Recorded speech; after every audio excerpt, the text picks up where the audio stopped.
आपने इमरान खान पे जो कातलाना हमला हुआ था उसकी देखा तो है। जीआईटी पुलिस जो है वो साबित हो गया है कि भाई इमरान खान पर एक नहीं 3 साइडों से हमला हुआ। और क्योंकि वहाँ पे हमारी पुलिस जो है वो कोई कारनामा नहीं कर रही थी, बल्कि वो मुजरिम नवीद की वीडियो और उनके जो है वो कारनामे, उस पर वो गौर व गौस कर रहे थे कि उसको कैसे जो है कवर अप दिया जाएगा। ये हमीद भट्टी साहब की खबर थी कि काबिल हैरत बात है कि साबका वज़ीर-ए-आज़म पर हमला करने वाले की वीडियो 1 घंटे में रिलीज़ हो जाती है, जबकि हमेशा मुजरिम को जो है वो सिगया रास में रखा जाता है ताकि उस पर तफ्तीश की जाए तो कोई हेल्प मिले पुलिस को, ना कि वो वीडियो नशर करके जो उन्होंने तहकीक करने वालों ने करनी है उसमें रोड़े अटकाए जाएं।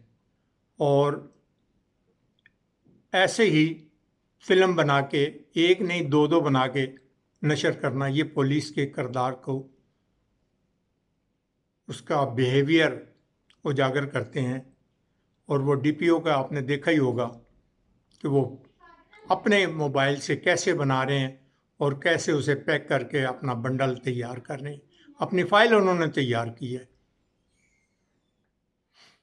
आप इन लीडरों की प्रेस कॉन्फ्रेंसें अगर सुने तो आपको मालूम हो जाएगा कि कैसे एक ही ड्राफ्ट आदमी ने बनाया होता है और सब ही उसी पे हर्जा सराई कर रहे होते हैं। बढ़ते हैं। ये जो नवीद का जो वकील है मियां दाऊद, जो जिसने प्रेस कॉन्फ्रेंस की, आज वो प्रेस कॉन्फ्रेंस बड़े भरपूर अंदाज में पाकिस्तान टेलीविजन चैनल ने दिखाई भी। ये भी बड़ा एक अजीबो गरीब किस्म का सिलसिला है। अता तारड़ साहब ने जो बात की एक दिन पहले, उसी बात को दोहराया आज मियां दाऊद ने। पहले अता तारड़ साहब की बात सुने। वजीराबाद हमला केस की जो जीआईटी है वो किसी आइन और कानून के ताबे नहीं है। बगैर कानून की पासदारी के लोगों को अगवा किया जा रहा है। और मियां दाऊद साहब जो हैं वो भी जो कल वाला बयान था तातार साहब का, ऐसा लग रहा है कि उसी को उन्होंने दोहराया है। जेआईटी की सारी कार्रवाई इस बात की निशानदेही करती है कि ये सारे का सारा वकूआ जो है वो प्लांटेड किस्म का वकूआ था। इसकी कोई कानूनी हैसियत नहीं है। तो हम तो इस जेआईटी को मानते ही नहीं है। मौजूदा जेआईटी को जेआईटी कहना बुनियादी तौर पे ऊपर कानून में दी गई जेआईटी की तौहीन है। इसी तरह जो है मियां दाऊद साहब चौधरी साहब, वो ये जो जेआईटी की रिपोर्ट है उसके ऊपर एतराजात उठा रहे हैं कि जी कहाँ पे थी, कैसे पहुंची खान साहब के पास। सुने जरा। खुद से ही अपनी बनाई हुई जेआईटी, जिसका सरबराह इमरान खान साहब की तरफ से मुकर्रर किया गया था।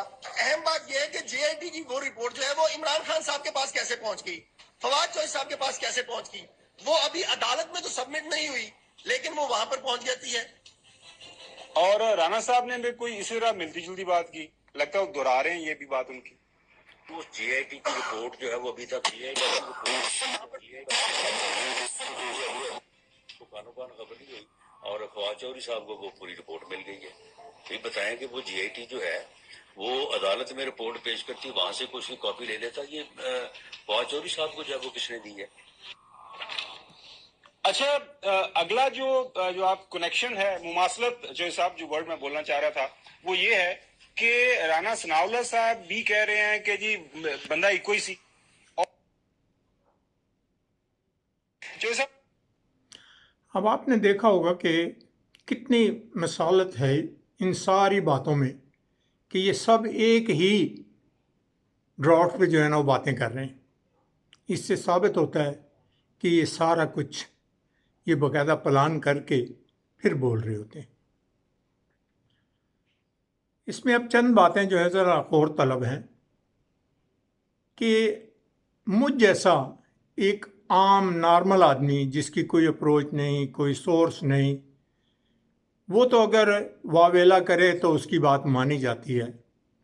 लेकिन एक साबका वज़ीर आज़म जो पावरफुल भी है, और उसे ये नहीं कि सिर्फ कोई पाकिस्तान के लोग जानते हैं, उसे पूरी दुनिया जानती है, آپ اگر کسی دنیا کے اس ملک میں چلے جائیں، افریقہ میں چلے جائیں، شاید امریکہ کے صدر کے بارے میں اتنا نہیں جانتے ہوں گے جتنا عمران خان کے بارے میں لوگ جانتے ہوں گے کہ یہ کون ہے اور یہ کیا حیثیت رکھتا ہے، اور اس کے بارے میں یہ ہمارے ملک میں یہ حالات بنا دیے گئے ہیں کہ ہمیں اس کی ویلیو جو ہے نا وہ نظر نہیں آ رہی، اور یہ حال کر دیا ہمارے ملک میں ہماری پولیس نے۔ کون کون لوگ اس کے اندر ملوث ہو سکتے ہیں، مجھے پتا ہے کون ہے وہ، میں صرف اب سوال چھوڑنے لگا ہوں سب کے لیے، اپنی قوم کے لیے، کہ یہ جب میرے یہ جو ہوا اس کے اندر، میں چاہتا ہوں کہ قوم خود سوچ لے کہ اگر یہ ملک کے ایکس پرائم منسٹر سے ہو سکتا ہے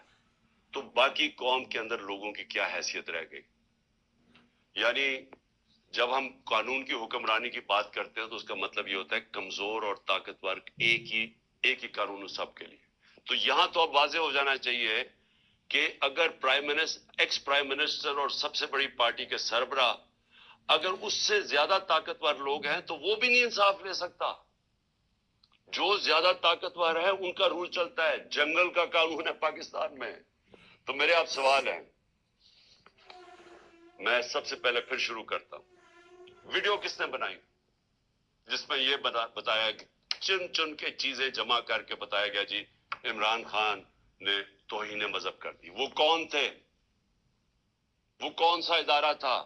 مجھے پتا ہے وہ کون سا ہے، لیکن میں آپ سب کے سامنے چھوڑ رہا ہوں، اور میں امید کرتا ہوں کہ جب یہ جے آئی ٹی ان لوگوں کو بلا کے سوال پوچھے گی تو ہم سب کو بتا سکیں گے وہ کون ہے۔ دوسرا کہ جو میں پہلے کیوں نہیں ایف آئی آر میں کروا سکا؟ وہ کون پاور تھی جس نے روکا ایف آئی آر کو؟ مجھے پتا ہے وہ کون تھی، لیکن یہ میں سوال چھوڑتا ہوں۔ ڈی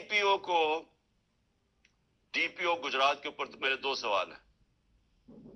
کس نے اسے کہا تھا کہ یہ ویڈیو بھیجے ان صحافیوں کی طرف؟ کس نے کہا تھا کہ پہلے ہمارے مخالف صحافیوں کے پاس ویڈیو کیسے پہلے پہنچ گئی؟ کس نے بھجوائی تھی؟ کس نے ان کو حکم کیا تھا؟ مجھے پتا ہے وہ کون تھا۔ اور پھر سی ٹی ڈی، کس نے کہا تھا سی ٹی ڈی کو یہ ویڈیو بنانے کا جو انہوں نے رات کے 12 بجے دوسری ویڈیو ریلیز کی؟ وہ کون تھا؟ وہ میرا ایک ہی سوال ہے چھوٹا سا، وہ کون تھا؟ ارشد شریف کو سلام، اس کی روح کے لیے دعائیں، اللہ تعالیٰ سے اس کی درجات کی بلندی کے لیے اور اس کے لائقین کے صبر کے لیے دعائیں کرتا ہوں۔ ہماری صحافت میں ایک بہت بڑا نام جو رہتی دنیا تک یاد رہے گا۔ میرا سلام، قوم کو بھی سلام جنہوں نے ارشد شریف سے محبت کی۔ وآخر دعوانا الحمدللہ رب العالمین۔ السلام علیکم ورحمۃ اللہ وبرکاتہ۔